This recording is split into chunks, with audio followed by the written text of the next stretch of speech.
मोठी बातमी समोर येते। यशोधरा हॉस्पिटल विरोधात विश्वभूषण कांबळे यांचे तीव्र आंदोलन। शासकीय योजना व वैद्यकीय उपचाराच्या नावाखाली रुग्णांची लूट होत असल्याचा आरोप। आरबी दयावान बहुउद्देशीय संस्थेच्या माध्यमातून उपोषण पाहूया सविस्तर।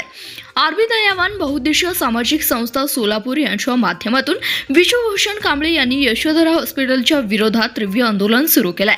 शासकीय विविध योजनांच्या माध्यमातून सर्वसामान्य नागरिकांना मिळणाऱ्या वैद्यकीय सुविधांमध्ये गैरप्रकार होत असल्याचा तसेच रुग्ण व त्यांच्या नातेवाईकांची आर्थिक लूट होत असल्याचा आरोप आंदोलनकर्त्यांकडून करण्यात आलाय। शासकीय विविध योजनांच्या माध्यमातून नागरिकांना वैद्यकीय उपचारासाठी मोठ्या प्रमाणात आर्थिक मदत मिळत असते, मात्र या योजनांचा लाभ घेताना रुग्णांकडून अतिरिक्त पैसे घेत जात असल्याचा आरोप करण्यात आलाय।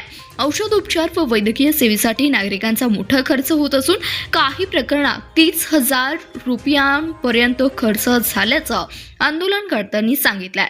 तसेच काही लाभार्थ्यांना शासकीय योजनांच्या माध्यमातून 3 लाख रुपयांपर्यंतची रक्कम मिळत असल्याचा दावा करण्यात आला असून या रकमेबाबतची पारदर्शकता आवश्यक असल्याची मागणी आंदोलनकर्त्यांनी केली आहे। सर्वसामान्य रुग्णांच्या हक्काचं संरक्षण करून संबंधित प्रकरणाची चौकशी करण्यात यावी अशी मागणी करण्यात आली आहे। दरम्यान या मागणीकडे प्रशासनाने गांभीर्याने लक्ष द्यावे, अन्यथा आंदोलन तीव्र करण्याचा इशारा देण्यात आला।